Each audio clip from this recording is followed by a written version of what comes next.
Looks like it's going. Okay, we're gonna go ahead and call the meeting to order at 5:31. Roll call. Ward 1 Coop. Here. Ward 2 Helm. Here. Ward 3 Johnston. Here. All right, pledge of allegiance. I pledge allegiance to the flag of the United States of America and to the republic for which it stands, one nation, under God, indivisible, with liberty and justice for all.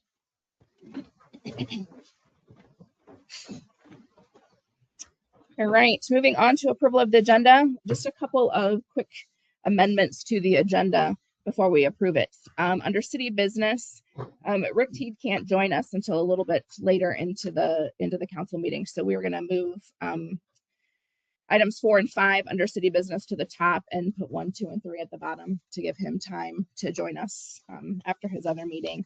And then under section 8, under the reports from the mayor, council, and department heads, the Hinson Consulting Group is going to join us and give an update about the city manager search. Those are the only two things that need changed. Motion approved. Okay, motion by Helm, seconded by Coop.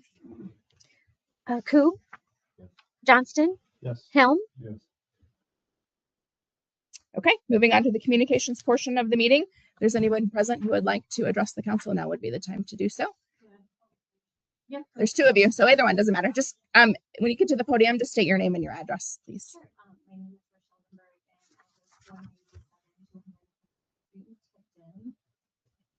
And then the reason I'm here is I'm seeking to possibly close down the corner of 9th and Meridian Street on, and actually a little bit further in, onto 9th as well, which is 120th East Night for, the Halloween festivities that take place. Again, it'll be on October 31st.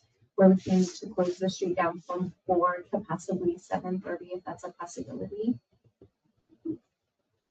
This is for your annual Halloween thing. Yeah. Yes, Okay. and we do have the Sheila Cook approved person council to pull the bus up if that works okay for everybody here as well. But and that would be for the food drive. So the student council will be promoting the food drive once again. You okay with that, Chief? Yeah. Yeah. Great. Worked out last year pretty good. Yeah, no, it was very nice last year. Yeah. We did it for a few years. Yeah. Yeah. And there's lots of kids and things that go there. So this is really safe.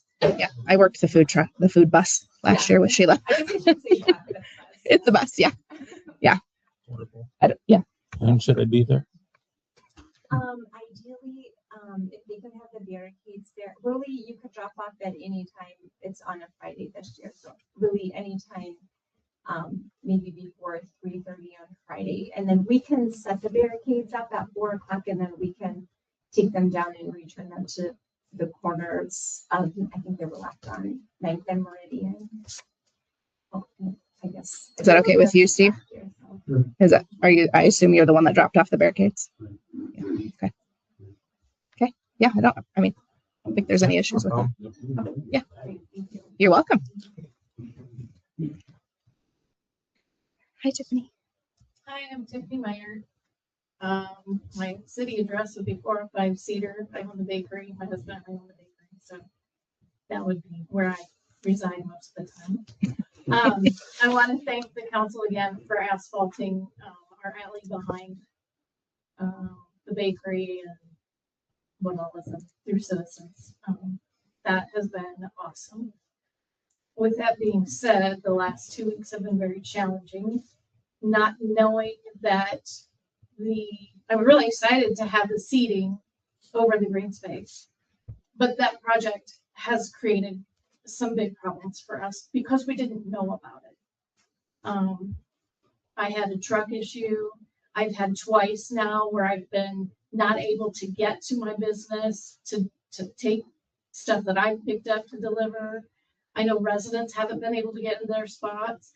I'm just asking that any of the city projects that they do, that they should at least notify the people of dates a range of dates of, if I would have known that they were going to be working in the alley and next door from this date to this date, I would have changed my orders and we wouldn't have been getting trucks and we would have parked somewhere different. So I just want to say that please, going forward, if you would have them do that, it would definitely lessen a lot of the stress. And this is city employees that are blocking the alley. Okay. Yeah. Today was the gentlemen were putting the asphalt in, which was awesome. And then to go down the other way, a truck was blocking between Highland and Clear Cross. So I was stuck. And so the gentleman had said, I had asked if they could move the truck. He's like, well, it's not ours, but we're almost done. So you can drive across the asphalt. And I'm like, yeah, no. Okay. So, I mean, it just creates unneeded stress. Yeah. It's been hard enough with constructions and all of that. So I would just appreciate, and I think everyone would appreciate it. You just notify people of a range of dates. Yeah. It'd be helpful. Okay. We'll take care of it. Thanks, Tiffany. All right. Is there anyone else? Okay. We'll move on to the consent agenda. These are routine items that will be enacted by one motion without separate discussion unless a council member requests separate consideration. Approval of the council meeting minutes of October 6th, 2025. Approval of the investment and treasurer's report, September 2025. Approval of the library minutes of September 22nd, 2025. Approval of the library director's report from September of 2025. Approval of the liquor license renewal for Tea Time Tavern. Approval of the agreement for provisions of limited professional services for 102 East 5th Street. Purchase of a 2025 Ford Police Interceptor. And approval of the claims register, which includes claims paid under the current purchase policy. Any questions about any of those items need to be pulled out for discussion? Motion to approve. Okay, motion by Johnston, seconded by Koob. Johnston, Yes. Helm, Yes. Koob. Okay, moving on to city business. Starting with item number 4 is resolution number 102025A, and that's the resolution approving request for proposals or RFPs and public notice related thereto regarding the sale of city-owned real estate. Yeah, this sets up a timeline that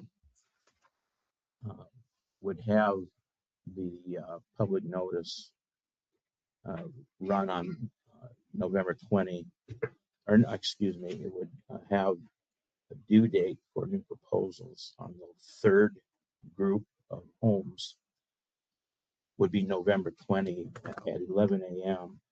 And then we would put together the results on the 5 properties and it would go to your December 1 meeting in this scenario. We would then schedule a public hearing as we've done in the past for the council meeting on December 15th. So what we have done there is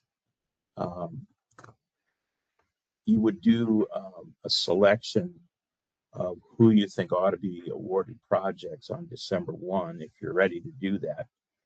The public hearing would give people a chance to either support or not support the choices you made. That would be the public hearing on December 15th. You can then, if you're ready, finalize your decision on who to select for your projects involved. I attached the public hearing notice.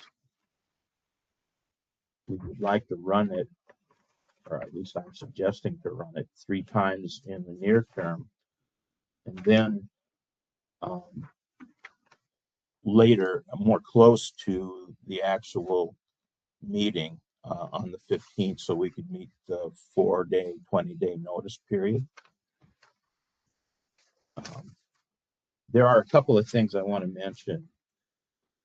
We had, in the past, there have been a number of different ways the council has decided who's going to be awarded. On the resolution, I highlighted some of the ones I remembered in yellow, including, well, the proposed purchase price of the parcel. And then the council has also looked at the proposed type of house, such as the dollar value, square footage, design. First-time home buyer was another thing you looked at. Owner occupied over rental.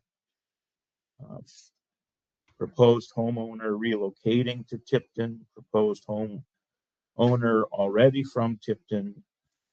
Proposed developer of a house from or from nearby Tipton. And there might be others that I've missed. And I think the reason why we wanted to try to clarify this is coming out of particularly the second round. People were saying, well, if I knew you were going to favor one factor over another, I might not have gone to all the trouble of making a proposal on a particular property. So the way that we've set it up before is it's based on the proposed price. And we did leave it open to what you consider to be the quality of the proposal. And that suggests that there might be some of these factors that you would consider. If that's so, I'd like to put that in next RFP so people know the score for a property they're doing a proposal on. So that's something that I'd like you to consider, if you would. Does anything come to mind? Well, the only thing, this is my 2 cents here, looking at this list, I think we have owner occupied over rental property. And I know that rental property is not ideal. And we've had issues with rental property, which is why we acquired these properties. But we also took away 13 rental properties from our community. So there's not much here for rental properties. So I guess from my perspective, I don't care if it's owner occupied or if it's a rental property, as long as, it's maintained per the code and we keep control of it. I think that's a loss that we have here now is rental properties. So I think that's something that maybe is worth having a discussion or considering. The other thing is I don't necessarily, I guess I don't care where the developer is from. It says proposed developer of house from nearby Tipton. I don't care if somebody from Iowa City builds it and resells it or rents it, or, I don't know that should matter. And I think based on, the feedback that we received or the negative feedback that we received from the last time we went through this round, I think, and we're not, we sort of gave away the first round of the properties. And so from a fiscal responsibility, I think maybe this time around what we should be looking at is, the bids, and we have minimum bids that are listed on, I think if you scroll through the next couple of pages, Brian has the minimum bids listed in the RFP. So they're a little bit higher probably than what people are going to expect, but most of these properties are salvageable. With the exception of one, they're all salvageable. Do you have something you want to say? Yeah. The big difference with this round here is we've got a total of 5 properties, and only one of them is being required to be demolished. The other 4 properties are in pretty good shape. So, that's why I feel that we need to take a look at the actual bids. Like I said, I don't care who occupies them, but you know what I'm saying, or who buys them, or so forth. But well, 2 of these 4 are pretty decent properties, and 2 of them are currently occupied. Yeah. So, if anybody wants to look at them, it's going to have to be Now, the coordinated. Inland Road, isn't that occupied? No, it's empty now. Well, the gentleman who was here trying to buy it the last time? Yes, Okay. gone. Yep, it's empty right now. Okay. And that's when Terry changed his mind on. Right. We're gonna take it down.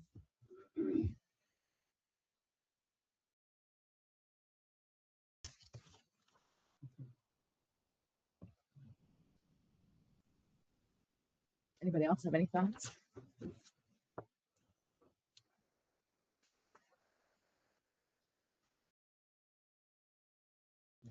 I don't disagree with you. On things, obviously fiscal responsibility is important.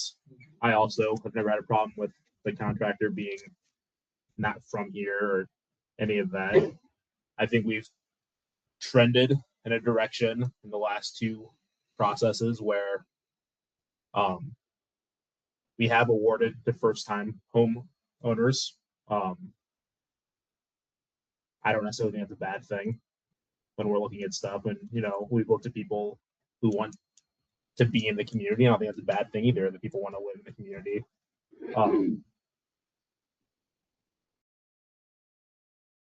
I don't know. I can't tell you that I value that more than the property right now, but I think it is something that could be a factor in it. So I don't know. That's kind of, I guess I wouldn't rule those things out necessarily, but I do think you're right in looking at the homes here on this list and that most of them are salvageable, that there's more that can be done with them. Yeah, well, they're valued at more. So, the minimum bid is going to be higher than, all of the rest of them that we've demolished. We're still going off the same percentage though that we said last time. Mhm. Yep. I agree with him as far as I have no problem with them being outside contractor. What if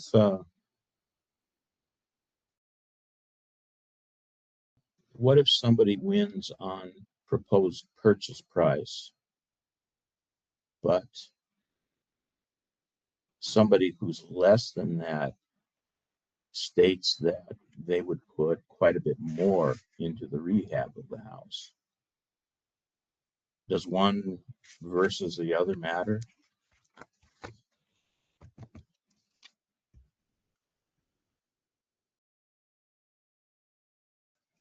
Well, that's a good question. Us, though, right? The thing is there's nothing that really needs to be done to these properties.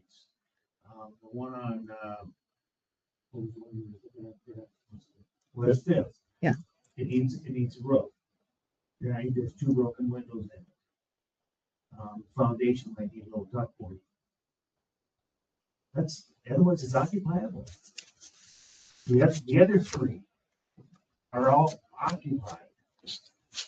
So, I mean, how much more value would someone want to put in them? Would they want to go ahead and put garage up maybe on the one on Fifth Street maybe? But, I mean, I guess I don't know. I mean, it's just, I don't know if that would be, how much more you're gonna put in it. I mean, if there's nothing to matter. Yeah. You know what I mean? Or how much more would increase the value of it to make a long-term effect on property taxes and benefit to the city. Make it easy, just go. Make it easy, just go for dollar and cents, whatever highest it is. That'd make it easy to cut out all the middle.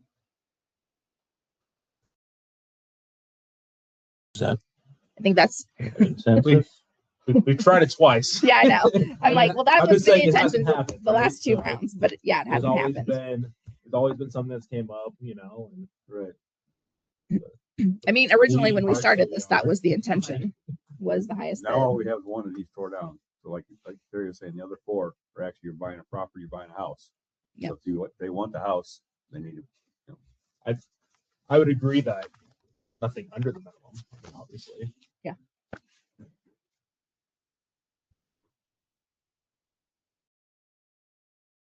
Do we help you? We're making this any easier on you? Probably not.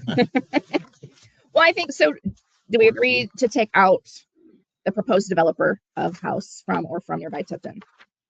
Like, do we all agree that we don't care where the developer's from? So we can scratch that. The 3 of us agree. Volume 3. I know. But then when it goes down, there's gonna be 5. So And as far as rental property, I have no problem with that as long as they, meet codes. I didn't think that's the issue with the rental property is we just have to stay on top of it. agreed.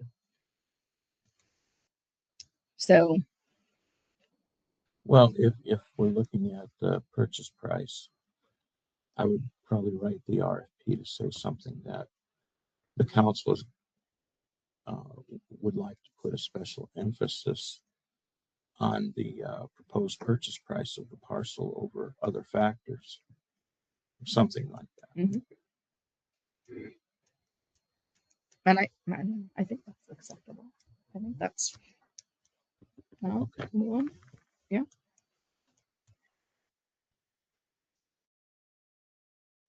are you okay with that? Yeah. Are you okay with the timeline? I think it actually gives, trying to build it around Thanksgiving. Sure. Yeah. So I think it actually gives maybe a week more than what the second round did for proposals to get in. So if the dates are okay, there is one correction that I have to make, and that's in the RFP. For 30302 Fifth Street. I was consistent on using that address throughout until we got to number 7 in the RFP. I have 323 West Fifth. I have to correct that and make it 302, just so you're aware.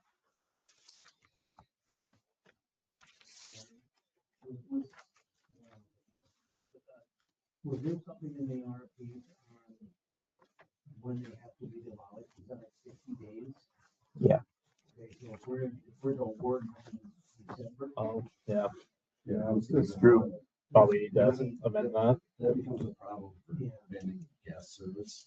There's frost in the ground. Well, it causes a problem for backfilling a hole too. Yeah, there's only one, but What do you suggest? I was, 90 or 120 days. Into March. For the one, because we're in Spring. winter, the coldest part of the year is January, February. If we've got 24 inches of frost, that'd be a little bit hard to get the services terminated like we did now. well, if so, It'd be just the one property that we're recommending. so it'd be 120 days from the time that they actually sign the purchase agreement. And per history, it's taken over a month to get those done. So if you do 120 days, you're looking at the first part of April. So 90 be the end of March, or first part of March, if you did 90 days, correct? from the time of actual Right. council resolution, yeah. But it's been taking the attorney over a month to get the sale agreements put together. So So if you make it 90, that would give them to March. That should be okay with the frost line. Sometimes. for January, February, well, that's from the end of December because the sale agreement stuff probably won't be finished till the end of January, January. February, March, April. So 90 days would be April. Yeah, you're right. So depending on how long it takes the attorney to get them done, and I guess I would just assume a month because that's about what it's been, or a little longer, even maybe With the holidays. with the holidays too. Yeah, that's a good point. Change it to 90 days. So 90 days from the, and we can, I mean, if for some reason they get done sooner than that and they can't dig them, we can extend that timeline. I mean, we think it's only one that's going to be demolished. So 90 days from closing. from closing, yeah, because that should get us to April 1st, to be honest. So I was thinking the same thing. Well, let me ask you one hypothetical. What if for example, 302 West Fifth, the minimum price is $66,900. What if the best price that comes in is something less than that? You would still consider it? well, Because the best price is the only. well, I suppose if that's the best price, you'd have to, but the RFP has a minimum bid requirement. So I mean, You couldn't accept it if the RFP has a minimum bid. You'd have to go ahead and go out again. So you keep it. I think council would have to go ahead afterwards, go ahead and decide what will the city take for it. And then you'd have to go ahead and put it out for public hearing and whichever new RFP. New RFP. Go through it again. If they don't hit the minimum bid. That makes sense. Okay. I just wondered. I think the minimum.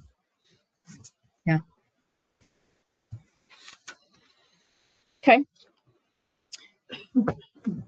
You need something. So we need a You motion. vote on the resolution. Motion on the resolution. I make a motion on the resolution to approve it with the changes we discussed. I'll second. Okay, motion by Coop, seconded by Johnston. Coop, Yeah. Johnston, Yes. Helm, Yes.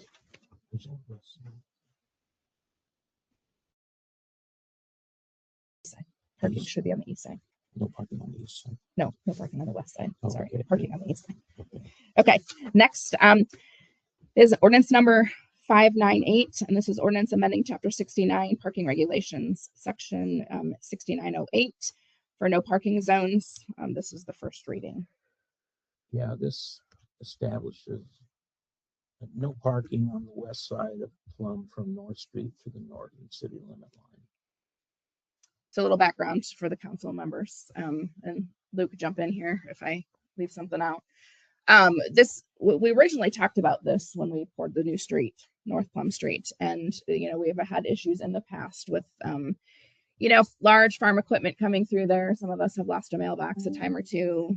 We've lost mirrors off cars, and recently, actually prior to the last council meeting, I had actually a couple farmer complaints because we have cars now parking on both sides of the street, and they're having a lot of difficulty getting through with their farm equipment. And so it would be changing this would be consistent all the way north on Plum Street. It's east side parking only, I think, from 7th to north, or no, 7th to north, right? I think it's 10th maybe.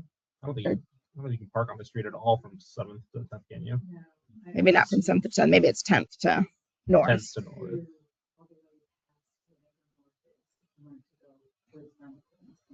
Yeah. Right, but currently, right, it's 10 to north. Yeah. Yeah.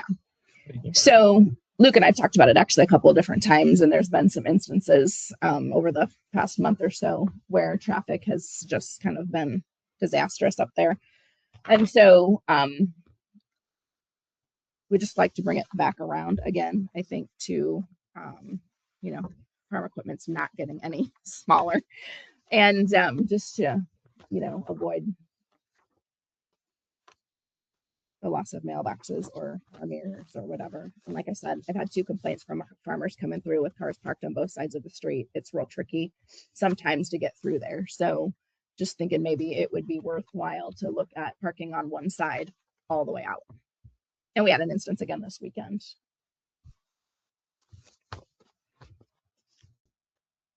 What, did you have a question, Kevin? Or no? Okay. You were kind of raising your hand over there. I wasn't sure if you have.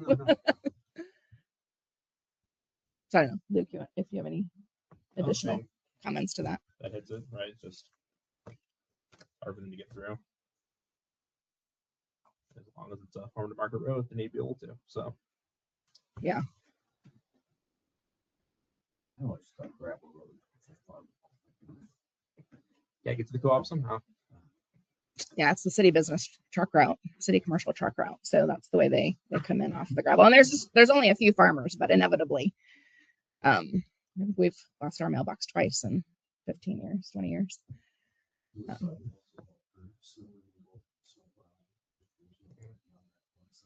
True. Past history, you got a car parked on each side, right across from each other.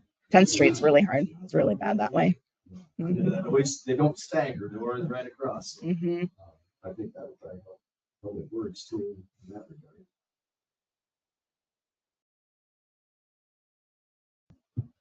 You want a motion for first read then? Yes. I make a motion. Okay. Motion by Helm, seconded by Coop. Johnston, First read only. Helm. Yes. Coop. Yes. I want to abstain, but I can't. Once you go any further, Oh, yeah. as long as it's the first read, then they can look at it. I don't know that you necessarily need to abstain. Okay. Then we will move. Do we have Rick on? Yes, Yes. we do. Okay. We will go back to city business number 1, discussion and possible action concerning South Spruce Street improvements, project and damages update on status, including proposal by Eastern Iowa Excavating and Concrete to remove approximately 1.5 inches off each side of the street. Rick, can you hear us? Yes. Perfect. Do you want to talk about that? Or? Yeah. So a lot happened over the last 2 weeks. I came out again to Tipton and I met with someone from the Iowa Concrete Paving Association, and he looked at it, and one thing he commented on was he's seen this kind of damage a few times caused by the rollers that they use to compact the gravel shoulders. And so that was reassuring in a sense. Not that, the damage is any better, but the other thing I learned that day was as I was sending RFPs out to get those core samples taken care of, Team Services called me and said he didn't think they were necessary because they were the ones doing the concrete testing as the contractor was paving, and they actually took cylinders, 3 sets, and they broke them all, and they all came back around 5,000 psi, which I think the spec was for 4,000, 3 or 4,000. So they broke well, and based on those 2 data points, I felt a lot better about the situation. One thing the person from the Iowa Concrete Paving Association said was there's still good concrete underneath, where that corner broke off, and so you don't necessarily need to cut off that additional 1 to 2 inches of pavement, and there is still some benefit to it underneath that broken off corner. So one thing I submitted a cost for damages. The DOT has a calculator on how to estimate damages. It's not a whole lot of money, but it is something to try to keep the contractor more aware of his finished work. So, but besides that, I would recommend requesting that the contract to be reduced, and then also, I don't know if you guys approved Pay App 2 yet, but I think you tabled that for this meeting, and that'd be another item of business that could be taken care of too soon.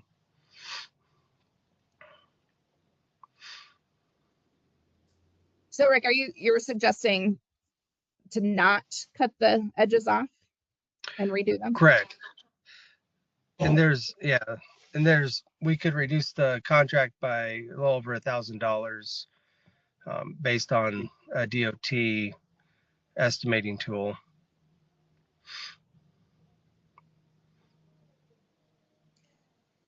So maybe I don't understand, but how does that in the long term keep it from continuing to crack and break off on the edges? It shouldn't. The concrete was still fairly new when they were finishing the shoulders, and so as the rollers were going over, it would hit that edge of the concrete, and it would just it broke it off at that point. And then over a 2 or 3 week period of time, it just kept.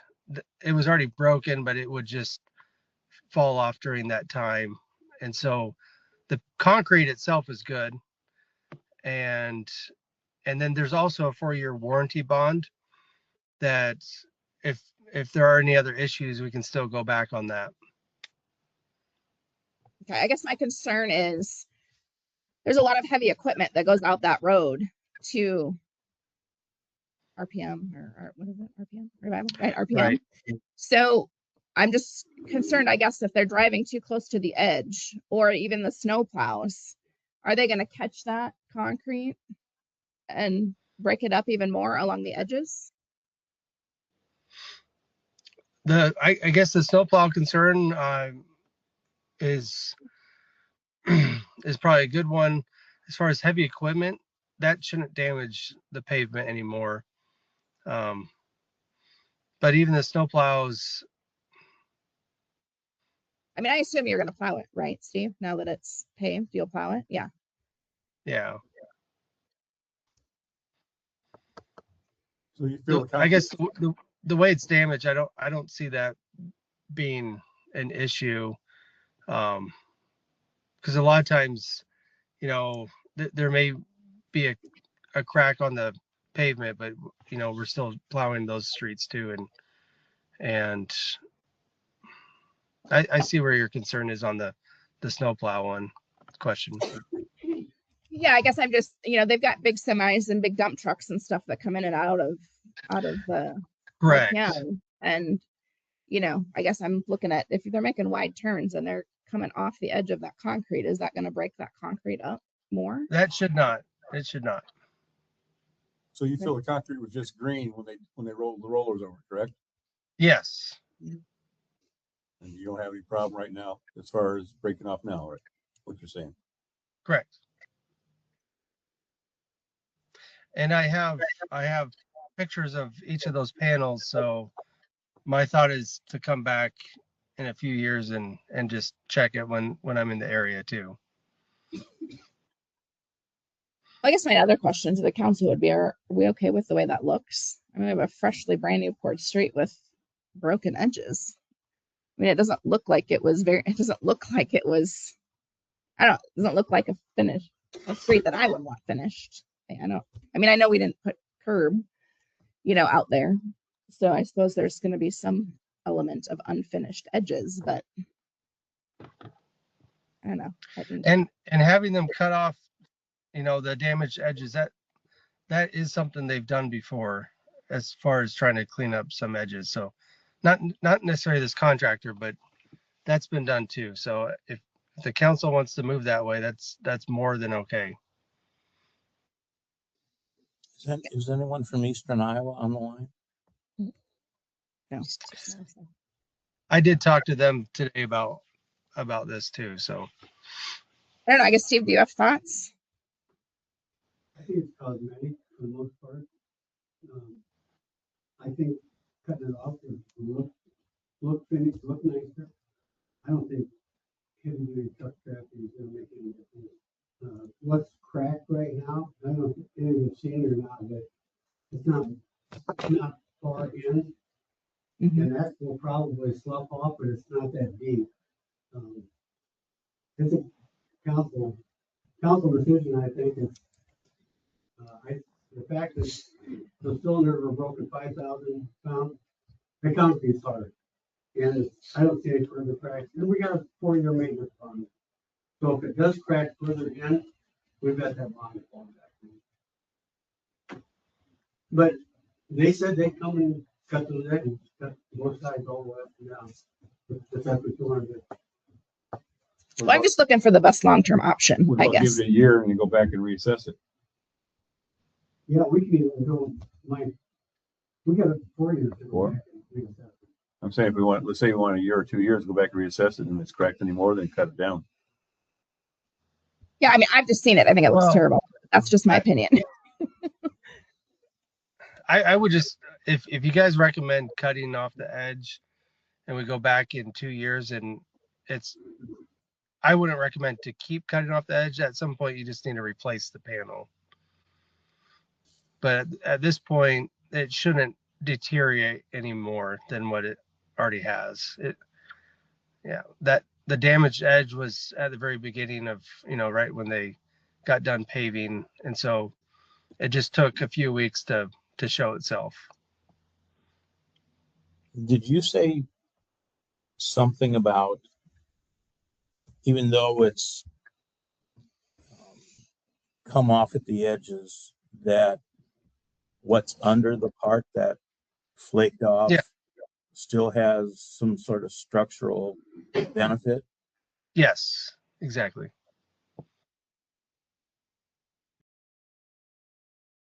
Can you elaborate on that anymore, or is that pretty much it? Well, well, a little bit. Just the top corner has broken off, but there's still probably 6 inches of pavement underneath of it. I hadn't thought about it that way.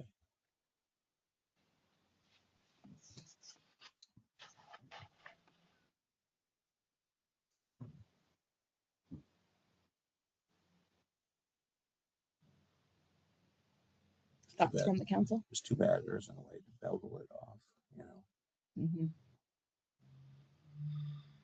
I was trying to look back here. What we were saying was about $1,000 if we ended up That's a deal. sawing it, right? Yeah.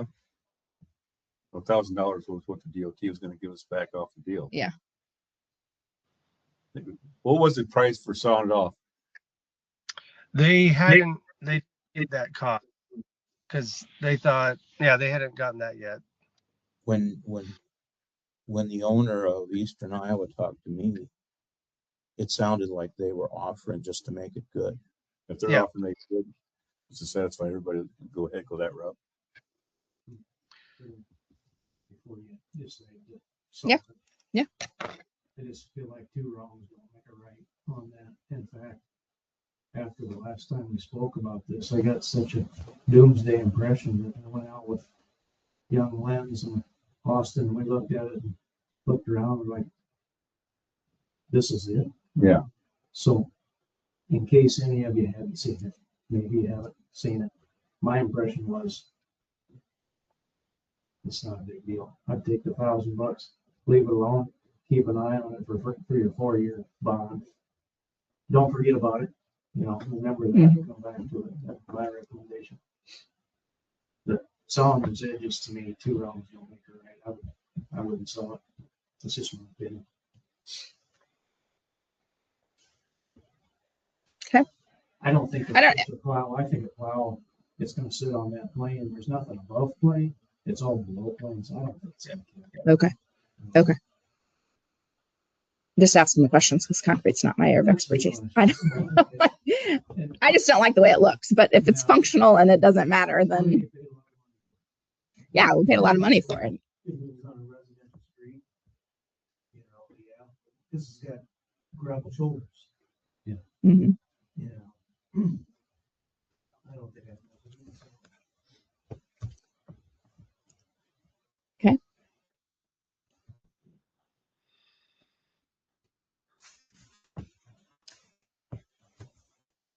Tell them your decimal point is off by 2 places. Yeah, that'd be great. Rick, can you do that?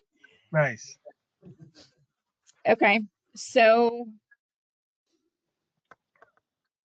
the action then is the motion would be then to accept the DOT's $1,000 and watch it over the next 4 years. It's not necessarily the DOT's 1,000. I use the DOT table, so Oh, gotcha. just a So reduction. that's a It'd be a rough number. reduction in cost based on the damaged edges. Oh, okay. You know, we don't have pay at number 2 on here. Right. I know. It's like that was we put that. Well, what's our first meeting in November? So November 3rd. Yes. Rick, would putting pay app number 2 on November 3rd's agenda be soon enough, would you think? Yeah. Okay. Would you let them know? Eastern Iowa? Yeah, I can let them know that. For both the 1,100 and pay app 2? Okay. If that's how the council votes. So what do you want to do for action for this? Are we holding this then until and approving it with pay app number 2? Or Well, I think one, the action on number 1 is to make the selection based on the DOT table, okay. and that you're not going to pursue sawing off the edges. Okay. And then if November 3rd is soon enough, we would let them know that that's when pay app number 2 would be on. Does that make sense to everybody? Yeah. Okay. I'm agree with that. Okay. Make a motion. Motion by Helm. Coop had a second to that? Coop did. Okay. Yeah, they were Coop- good at the Coop will same take time, it. so Okay. it's fair. Motion by Helm, seconded by Coop. Helm, Yes. Coop, Oh, yes. Johnston, Yes. Okay, next item is discussion and possible action concerning the 2026 East First Street Improvement Project. Just to let everybody know, over the last several years, we've looked at street projects where around this time of the year, the selected project goes up for engineering, and soon after that, going out for bids. And, we hope to do that fairly early in the time period where bids for next year are being taken. So hopefully we're early as opposed to being late. And then what we try to do is have the actual project done after July 1. So it's in our next budget. Now, we've set it up to where the project can actually begin before July 1 as long as the contractor understands that the first payment won't be until after July 1. So what this is proposing to do is it looks at East First Street as the project coming up for design and bidding in this part of the fiscal year, with the project being done at the beginning of the next fiscal year. And in this contract, it has for design and bidding $26,800, and for observation or construction and inspection, it has $30,400. Now, this particular area was suggested. Steve had a role in that. So if you'd like to speak to the East First Street project, or if Rick, if you would, then go ahead. The first one to start off, I'd be happy to have some thoughts. Okay. Rick, you Rick, want to talk about the project? Yeah, so it's 2 blocks of pavement replacement that we'd be doing. One thing that we're trying to look at on all of these street improvement projects is if we can add subdrain. Usually if we can add subdrain, it does help increase the life of the pavement. So it's usually a smaller dollar item compared to what, the benefit that it will provide for it. This section of street doesn't have any place to really outlet the subdrain into a storm sewer, and so we wouldn't necessarily be looking at that. There may be a little bit that we can add to it, but this would mostly just be pavement replacement. No underground utilities, no storm sewer, nothing else on this project. And then we were looking at both asphalt and concrete between those 2 different options. Usually concrete gives you several more years, probably 50-year lifespan, versus asphalt that, you might be able to get 10 years and then keep doing the mill and overlay for a few times. And so if you can do the concrete, usually the cities can usually be ahead long term as far as road maintenance and future repairs.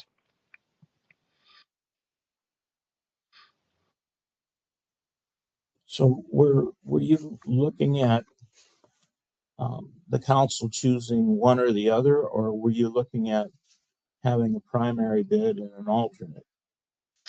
Well, I think the idea was we were looking at I think the last discussion was to go with the concrete pavement section. Concrete just alone, is that right? Yes. Okay. And I think that would be the preferred surface. Because of now that street isn't near as busy as it used to be when there was implement dealers there. So that vet building and livestock coming in and out with tandem axle, trucks and trailers. Turning those on asphalt is hard on asphalt. Concrete is really the preferred way to go with that kind of intersection traffic. We're also we can't get the subgrade in, and like Rick said, unless we daylighted it down the street, down Meridian somewhere in the gutter. That's not a good thing to do, but we can change that intersection a little bit so that we don't have water standing, which has caused some problems with the current situation on First and Meridian. That intersection, we're gonna elevate those radiuses a little bit to get that water going south and out of that intersection. So, and that's easier done with concrete. So, Yeah. That's our approach to this one. Now, we could get some subgrade going for half a block from the other direction going east, but that's really not the problem that the street has. That's pretty good out there. That doesn't have the bad base under it like what we're doing. What, Rick, below the 7 inches of concrete, what do you have? What are you assuming? As far as Yeah, typically we have a contract to do a subgrade prep and then 6 inches of rock. if I could ask, I've seen projects where a few more inches of rock are added to hopefully give the street more of a lifetime.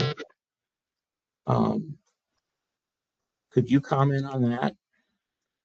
Yeah, actually we did that on Spruce Street. We found a soft section of subgrade, and so we did actually add 6 more inches below, actually 12 more inches below that. But just as a standard, if we increase that 7-8 inches, the more stable subgrade or sub base that you can provide, the better the pavement's going to be. The same with the concrete. If you add every inch of additional pavement you put on, is going to dramatically increase the longevity of that road.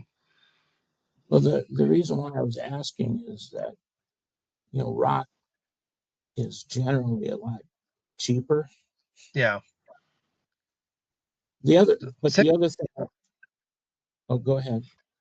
I was going to say 6 inches is very standard. A lot of times people, there are roads paved with no sub base. Sometimes people consider 4 inches a sub base. 6 inches really is very standard for a city street, and it will provide that strength that the concrete is looking for, so it doesn't, it's not doing any of that movement that would cause breaks.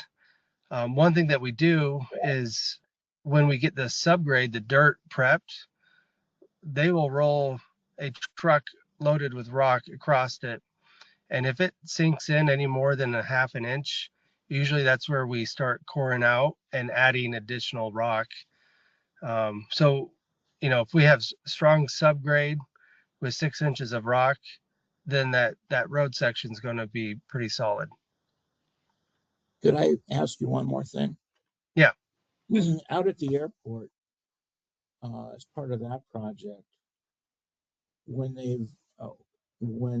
they take it down to dirt, they were adding tilling in concrete powder and wetting it down and then rolling it. And what I was told was they found that by doing that, they make the base extra hard before stone is even added.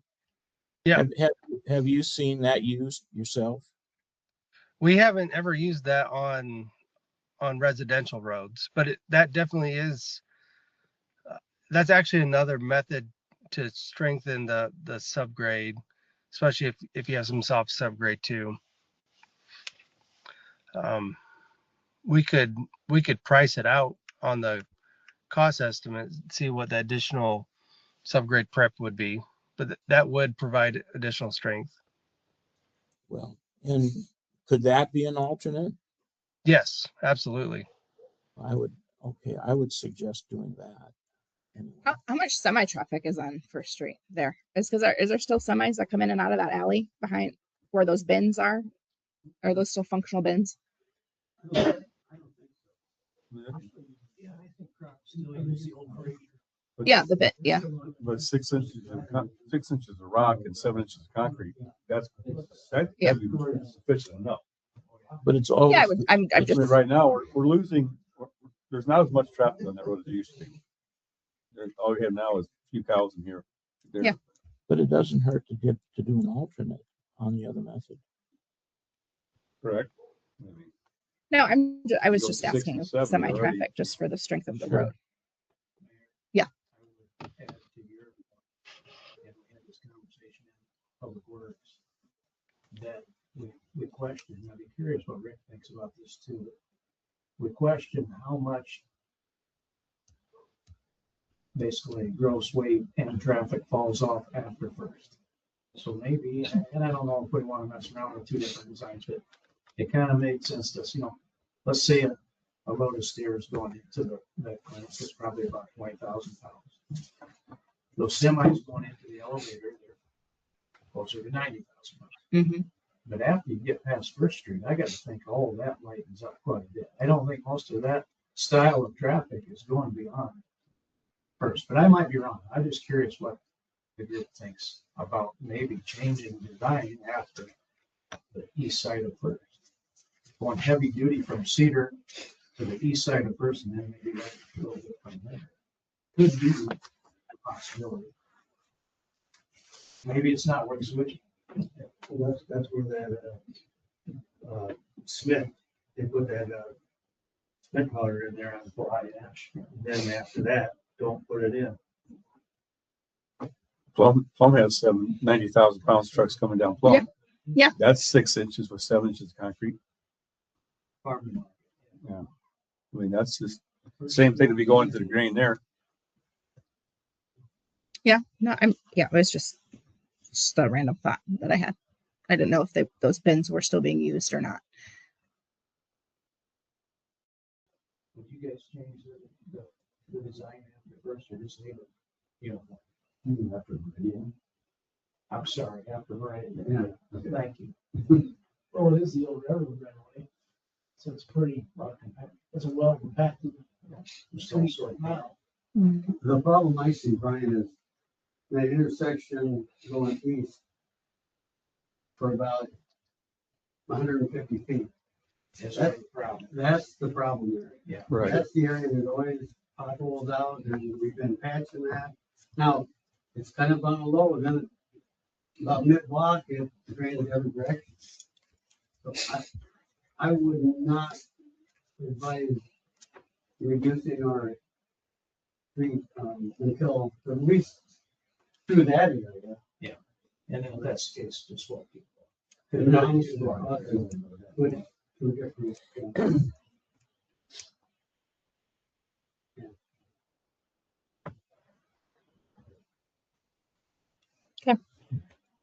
Questions from the council? Anything or any other? No? Okay. So Rick, just to clarify, or Steve, the discussion then is to approve the first estimate that's in the council packet, right? Of 224,300. I don't have that in front of me right now. What's the title of that one? Yeah, option one. It's the full replacement 7-inch. 7-inch PCC pavement. Yes. Yes. Yeah, the other one's asphalt. Okay. So the motion would be then to accept that estimate. Well, it's a contract. The contract. Yeah. Sorry. Motion or second motion. So a motion by Coop, seconded by Helm. Helm, Yes. Coop, Yeah. Johnston, Yes. Okay. Next is discussion and possible action concerning engineering services agreement with Garden Associates for East First Street from Cedar Street to Mulberry Street project. Actually, this This is the one, isn't it? I was like, yeah, you're right. wait a minute. We did this stuff backwards. The one before was choosing a design. Yeah. Okay. And this I one thought, is- did we already do that this design? is the agreement. Sorry. Okay.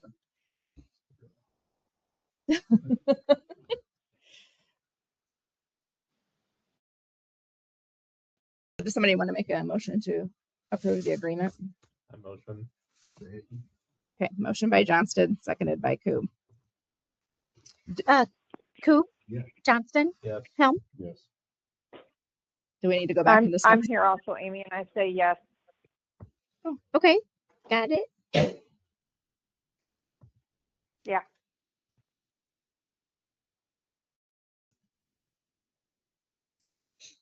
Do we want to go back and discuss number 2, or are we okay with the previous motion?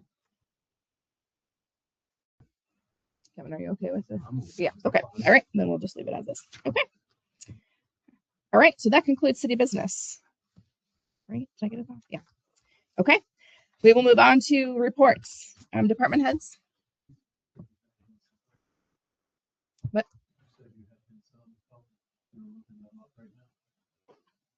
Oh, Henson. Oh, is Henson on the phone? Oh.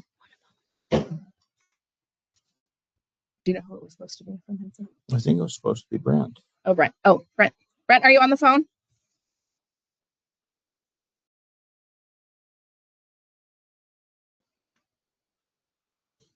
No, I've got a caller 1 and a caller 2. One of them must be Abby, but I don't know.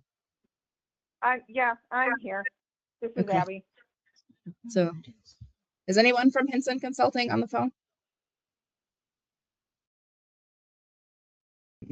Must not be. Not sure who that is. Okay. All right. Well, we'll start with department heads then. Right? No? Steve? Lisa? No? Darren? Brad?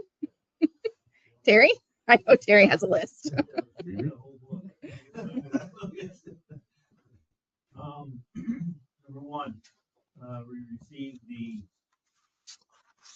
survey, engineering survey from DJ Engineering West Bank. And it's, as we suspected, the north wall it is in good shape. They're not concerned about it, but we got a water problem outside where the parking lot all drains towards that north wall. There were all, so they said no real concerns with that, but they need to go ahead and we need to take some of that the inside of the wall to take a good look. Not real concerned. There was also some old water stains above the suspended ceiling. I got up on the roof, took a look at it, and the roof looked really good. There was a few concerns, well, not really concerns, where the brick meets the facade, the concrete facade, that needs to have some be caulked in there. And then the only other thing he talked about is above the doors, the concrete facades. Look like they're about. He wasn't concerned about it. He didn't know if that happened right after they put them up or what, because it doesn't look like it's moving anymore. He said just keep an eye on it. So I think the only biggest concern would be maybe doing something to that parking lot, get the water go away from the building. Towards the alley. Is that something you think we would want to do prior to moving in, or No. we could be in occupants and then work on it? In there occupying. They can do that. So that shouldn't be an issue. There's some use of 2 parking spaces for about a week. Yeah, I mean, I think it'd be best to get in there as soon as possible. And do the remodeling. We're gonna do the remodeling. It's just another I've got, there's copies of the original plans. So, The one of them includes another bathroom, correct? yes. Okay. Green space. Okay, the restrooms are up, the roof is on, except for the sheeting. They're gonna put the sheeting on tomorrow. They're only working, and this is the school kids. They're only working 2 days this week, I guess, because it's student teachers. So that's going good. Looking at getting rough-ins starting end of next week or the following week. That would be their electrical and plumbing. Do you have anything on that, Steve? I know you were your concrete. When you go for a concrete? Soon. Soon. As soon as they get a crew back, we're gonna. Okay,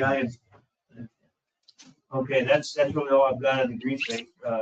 Things are going good there every morning.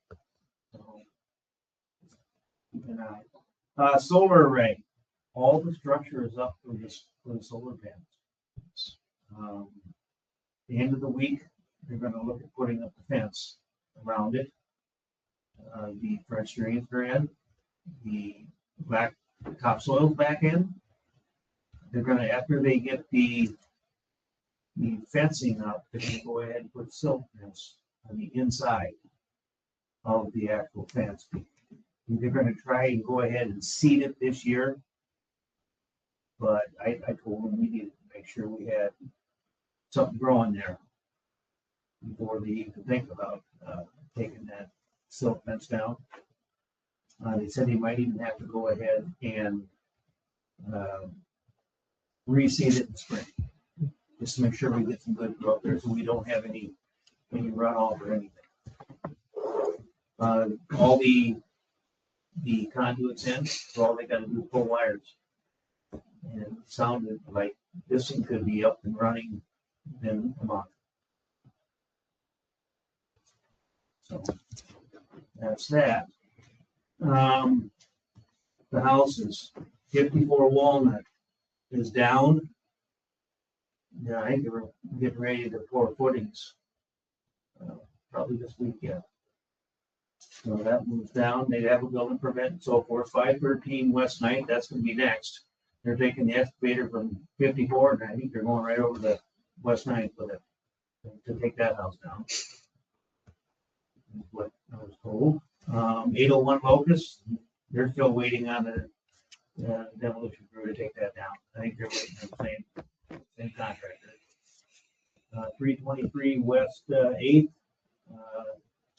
that house is down, come down today. That's gone. It's nice. 403 West 3rd Street, that was from, that's the one at the corner of Spruce, and that is being worked on right now. They got most of the siding on, new roof.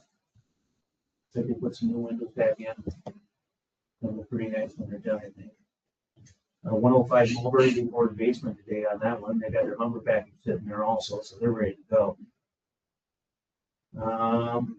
205 Spruce, I don't know what's going on with that one. I know I talked to one of the demolition contractors, and he gave me the price, and hasn't heard back yet. And last but not least, we've got a planning and zoning meeting October 23rd at 5:30 in here, so just let me know. So, yeah. The house at Spruce and Third, the neighbors are very happy.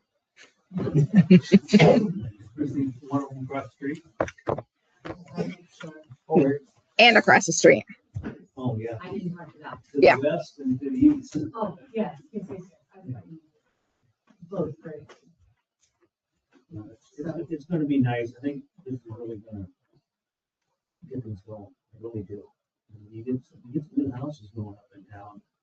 It seems like it brings it back to life. So we haven't had a new house in town in a long time. So, and this is gonna be nice to get some of the stuff going. Hopefully it brings in a lot more people. We get downtown. What about the one on 11? 11. That is coming down after Yeah, it's on the list. It's ready to come down. I had that on my list. Yeah, the Peterson's doing Just that one one day, too. so they go from there to that. Yeah, you're right. Isn't it? So that'll be a nice big amount that people build. You know, it isn't taking much to take these houses down. They're not very big. Look at them hard enough. Huh? Just gotta look at them hard enough. Right. Things are good when we get some houses. Do you have anything, Brian? No. Okay. We have. Benson's trying to call back. I should have muted that one. That was him driving. Oh, okay. Sounds like maybe Henson's trying to get called in. Melissa told me to try it back. But he's driving.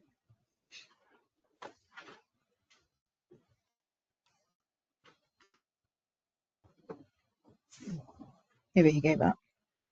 This one's Abby. That's him. Who's that one? Abby. And then that was him who's muted. I can give a quick report while we're waiting. Okay. Storage is approved on the south project. Outside, you can get a 12 inch, even that on the south. Upcharge of 3,000, but then participation financially brings it down to less than what you voted for in a recent council meeting. So Mhm. he talked like he'd get that locate called in right away. Now I seen March, but that might have been from us. Did you see the locate from Schwartz? No. Okay, so he has called in. He talked like he'd get on it pretty soon in spite of fields opening up and working in the fields pretty heavily in the future now. So he talked like he'd get on it pretty soon. So, as far as I can extend it. Is this him? Oh, there. Oh, now he's gone. I think he's going to try to call in again.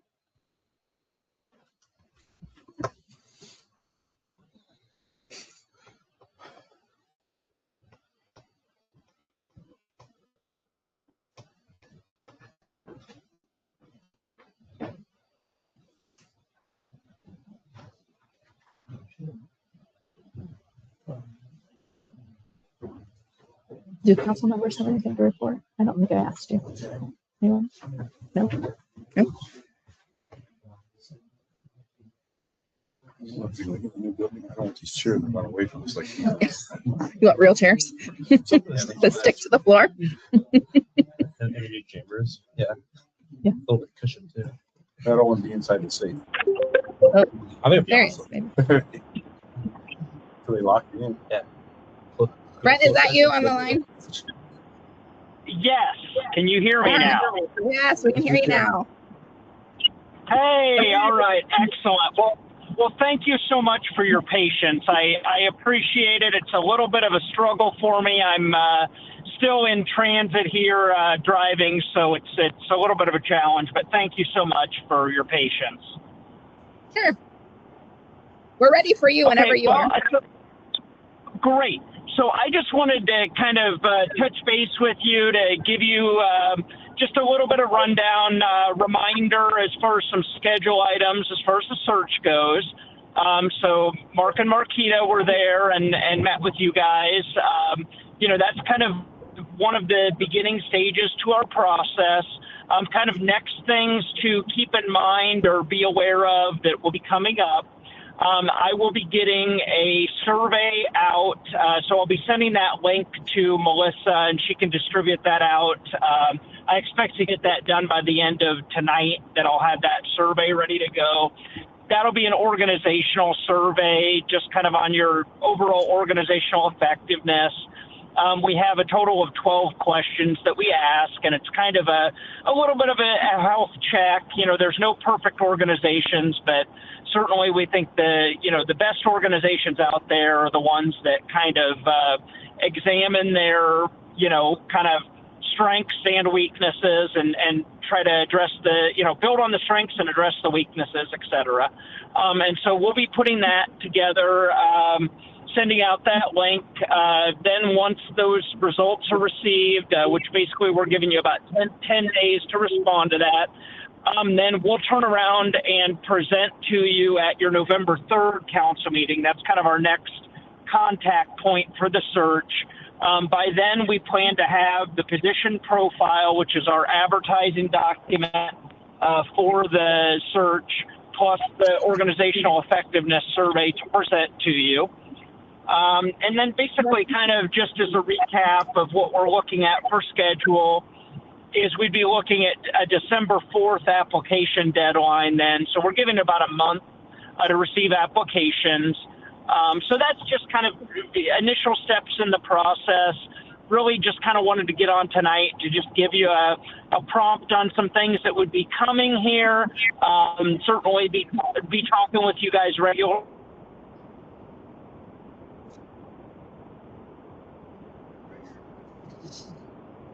Questions you might have, and just kind of have an initial contact.